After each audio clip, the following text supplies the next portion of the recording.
everyone, and welcome to episode 92 of the Dear Herbalist podcast titled Timeless Solutions, Herbal Cold Protocols for Little Ones.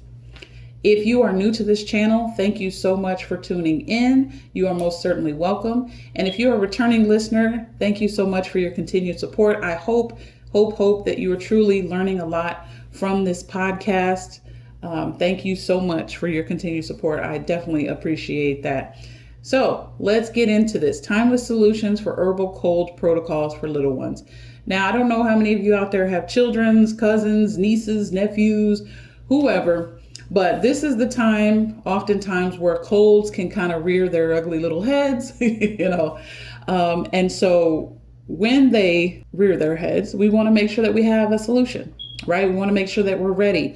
Sometimes there's kids that, they're interacting with other kids, or let's say if they're in a school setting, or if they're, playing sports, or, kids are just one of those things where you could just touch on stuff and put stuff in your mouth and all that. And sometimes they can get a cold.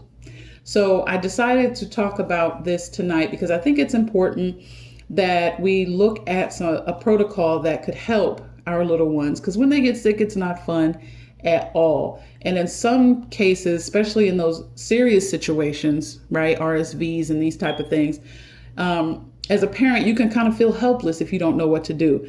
So I want to give you an herbal protocol that I feel that will help during this time, and also give you at least a plan if something does happen. Now, at the end of the day, the beginning of where you should start is definitely paying attention to what your children are eating, what they're consuming, how they're feeling. These type of things should happen first, because if your child, let's say, is high stress, anxiety, these type of things that can break down their immune system, it can definitely impact their ability for their body to be able to heal fully from a cold. So take those things into consideration from the beginning.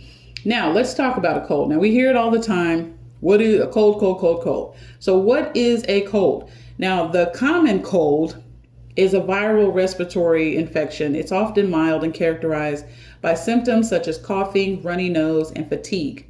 They typically call it a cold because it commonly occurs in colder months when people are indoors more often, which can obviously increase their exposure to certain things that may harm their body, or it could be cleaning season for the body as well. The body's just kind of getting rid of junk and all that stuff. So we are going to talk about some simple steps for addressing childhood colds using herbal remedies, like I talked about before briefly, dietary changes, as well as some holistic care that works within your body's natural healing processes. I can't stress that enough. You have to work with your body. You have to understand that the body does the work, but the herbs support the process. The body does the work, the herbs support the process. Okay? So, first and foremost, you want to identify the root cause. Before starting a protocol, you want to determine first and foremost what is causing the illness.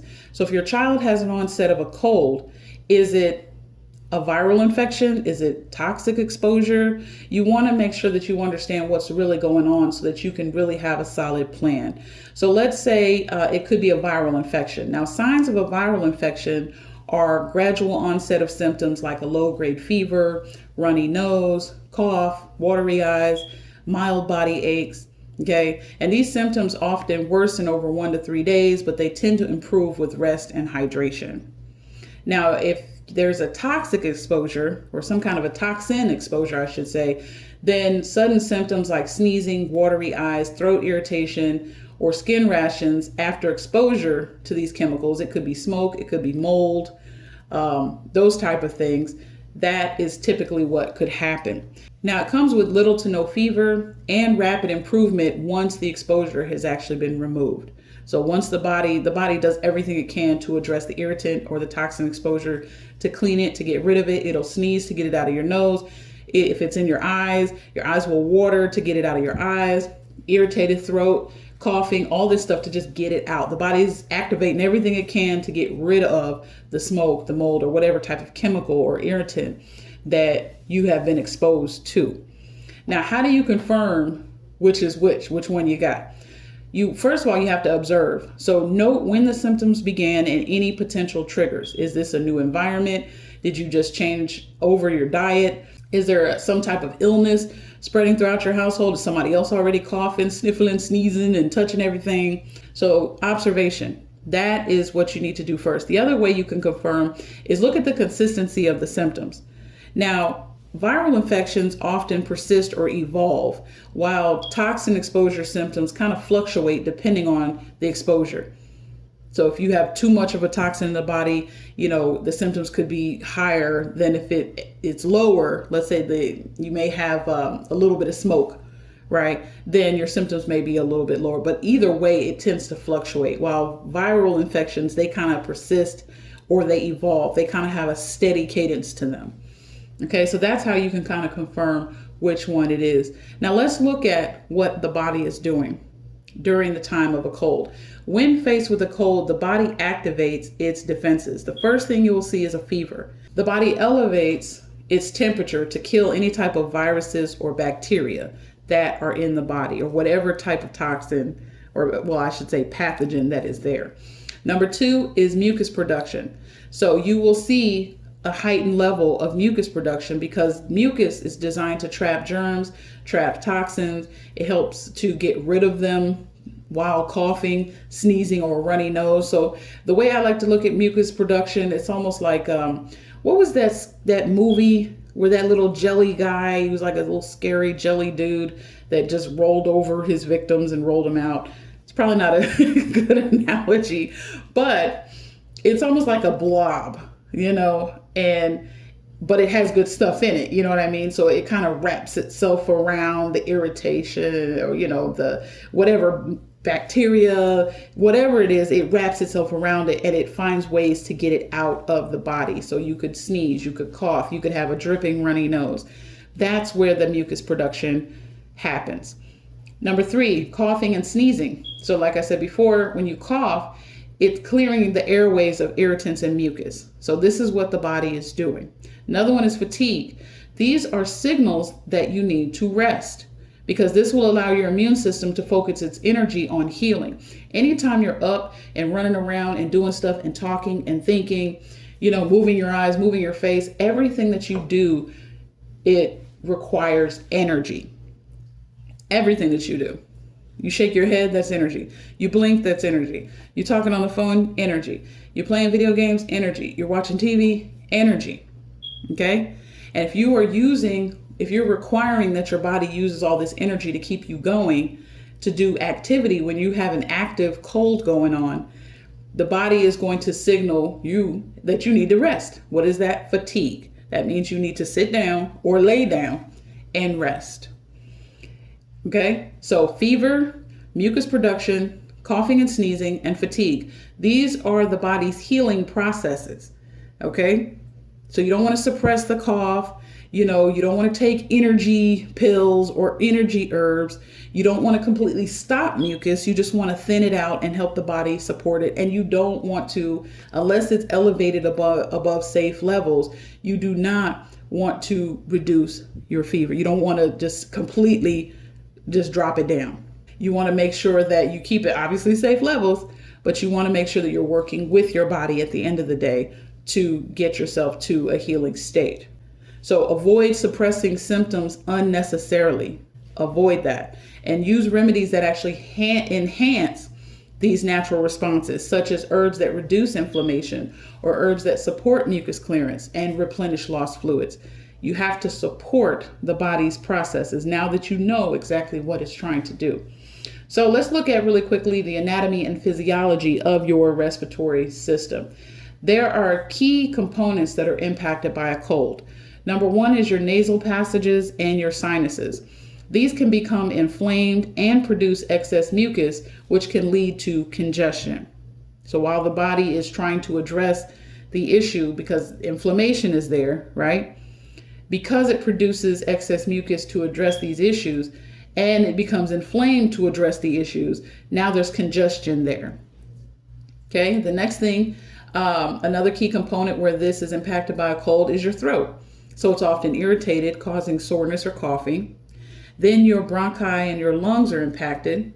So mucus may build up, leading to coughing as the body tries to get rid of it. And then your ears. They can become blocked due to sinus pressure, causing a lot of ear discomfort. These are the tubes in your ears.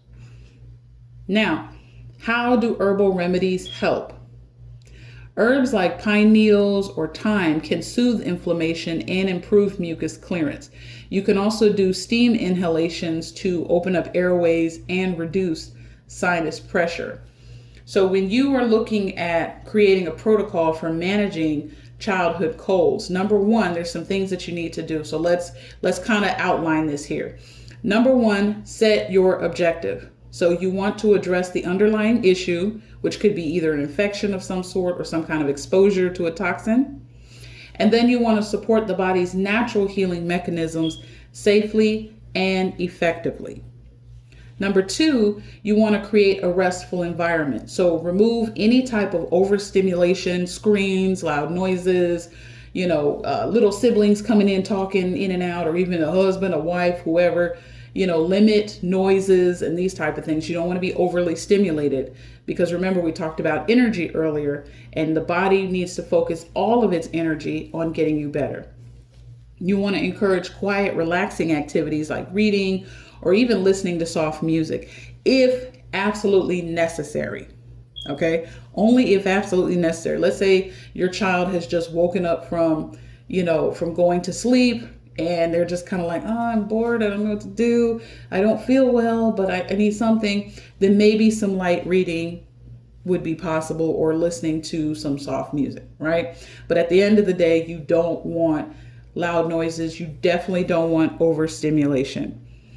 Next thing you want to look at is adjusting the diet. This is number 3, adjust diet.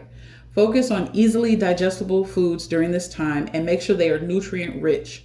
So you're talking about your warm broths like chicken or vegetable. You're talking about fresh juices such as orange or carrots, right? And then you're talking about coconut water for hydration and electrolytes. I would say during this time, you would put them on a crisis diet.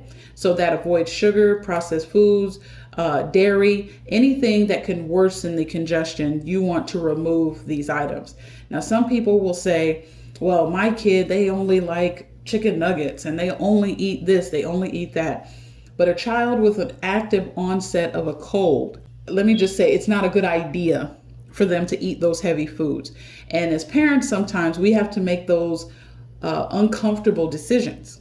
We really do. We're the parents. We know better. So we have to help our children, like, look, and trust me, after even a couple of hours of, I'm not eating that, I'm not eating that, I'm not eating that, they'll be begging for some chicken broth or something, you know what I'm saying? Or some fresh fruit juice or something.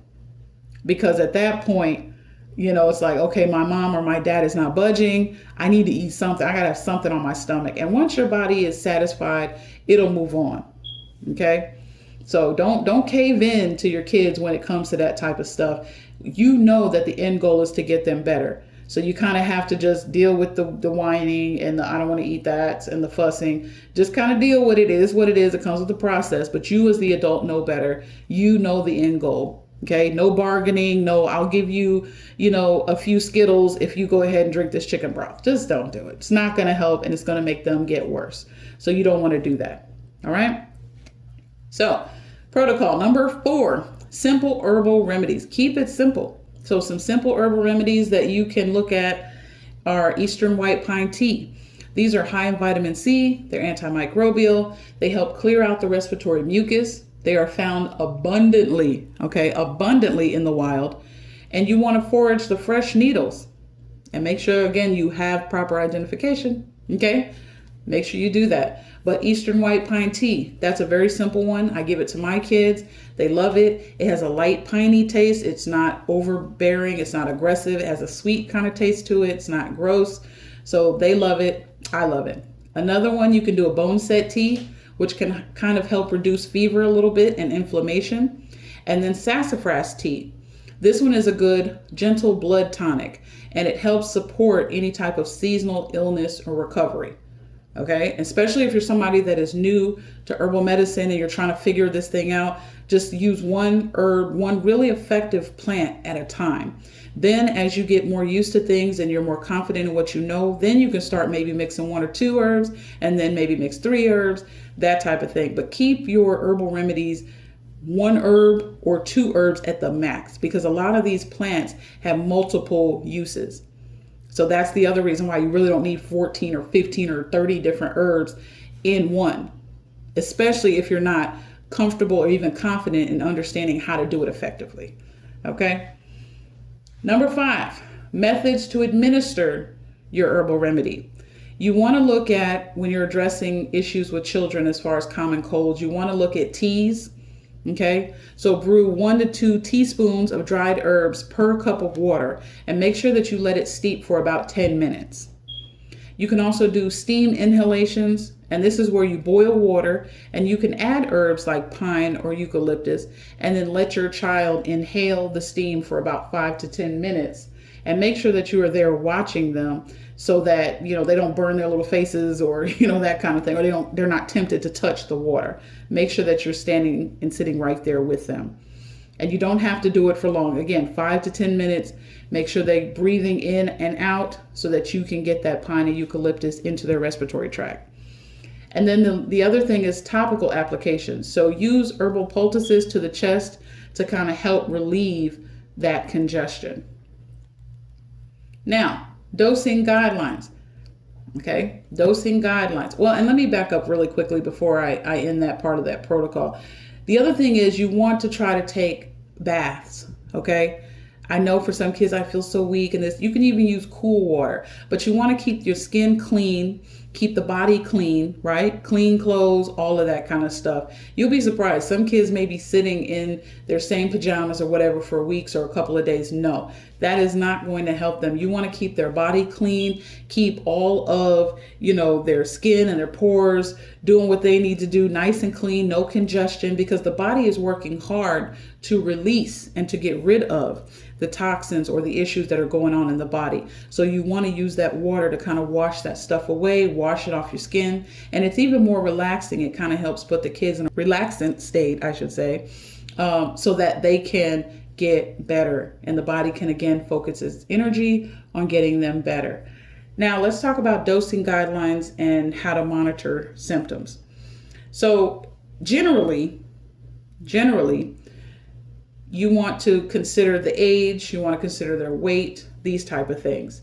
So let me give you some general guidelines for herbal dosing when it comes to children. If you want to just look at by age, then if they're 1 to 2 years old, you want to use 1/4 of an adult dose.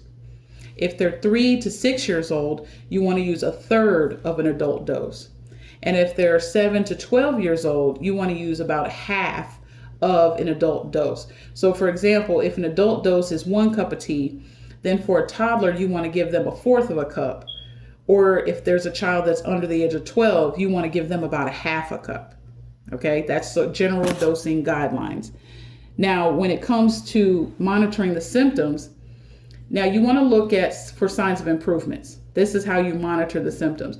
Is there less congestion? Has their fever gone down? Do they have more energy after 24 to 48 hours? You want to look at these types of things because that will also determine your dosing, how often you're actually giving your herbal remedy. Because if they're not improving, you may need to either increase it a little bit or maybe have them, let's say if you're doing a cup a day, maybe give them 2, okay, of their particular dose. You have to kind of monitor it, right? Now, when do you need to reevaluate? If there's a persistent high fever, if there's breathing difficulties or any type of worsening symptoms, these signs may indicate that they may need to go and get emergency care. This may be where the body is kind of going beyond, above and beyond to try to address the issue, but there may be something deeper and more underlining that may be beyond your scope of understanding. And if that happens, even at any point in time, you feel like, this is beyond my scope of understanding, either reach out to an herbalist in your area reach out to a clinical herbalist, reach out to a naturopathic doctor. And at best, if you can't find any of that, then reach out to emergency care so that they can offer additional testing and additional help as well. But just evaluate. Now, when to stop your herbal remedies. Once the symptoms improve significantly, then you can start to taper off your remedies to avoid overuse. Okay? Only use them as you need them and then start to taper them off, and your child will be just fine. Let me give you some additional tips and practices. Okay? I talked about the sitz bath, okay, with calming herbs. You can use chamomile, right? Chamomile is often a good one to help for relaxation, but it also cleans out the skin. So that's important. You want to make sure that you keep your home clean and free of irritants like dust or smoke. And then you want to encourage your child to drink plenty of fluids to replace those that are lost through fever or mucus. Now, if your child is like throwing up profusely and all that kind of stuff, maybe sip on liquids, but I wouldn't try to force a whole bunch of liquids down their body. All right. So, summary and key takeaways.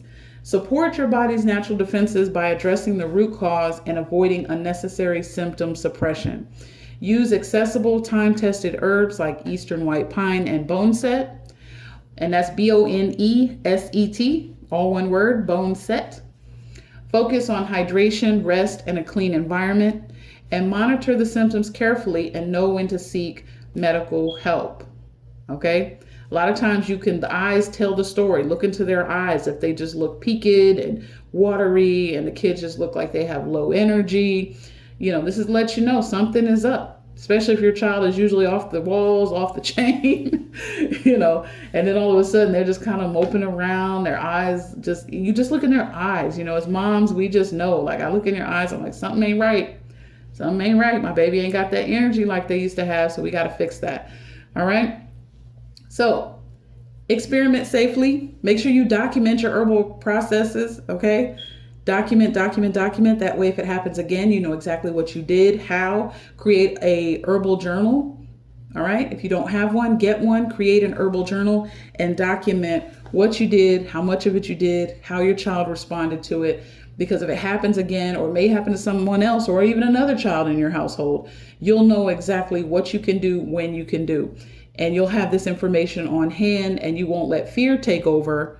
Okay. And you just run them over somewhere to get looked at, and $2,000 bill later, they're like, just rest in fluids.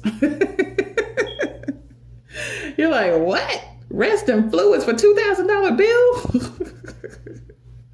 So, hey, sometimes that fear takes over and you just run over to the hospital. You're like, I don't know what to do. What's going on? And they're just like, okay, let's run a little test. Oh, okay, just a common cold. Rest in fluids. Call us if their fever is above 103, that kind of stuff. So just kind of be mindful of that, and forage responsibly as well. Okay. If you have white pine is everywhere, but you still want to forage responsibly. Take what you need and move on. Try not to take too much from one plant as well. Maybe go to a couple of different plants and, share the love. Try to get it as local as you can. And of course, it'll help you build even a deeper connection with nature. So if you like what you heard, please like, share, and subscribe. Follow me on all of my social media sites at The Demystified Herbalist. I hope you learned a lot. I hope you took a lot of notes as well. Put it in your herbal notebook or herbal journals so that you can have this information on hand and you can have an active plan should something happen to your child. Tonight is Thursday. So a lot of people in the United States are celebrating Thanksgiving and spending time with their family and friends. So hopefully you guys are having a great time. If you're listening to this on the replay, thank you so much for listening. And until next time, family, I'm out.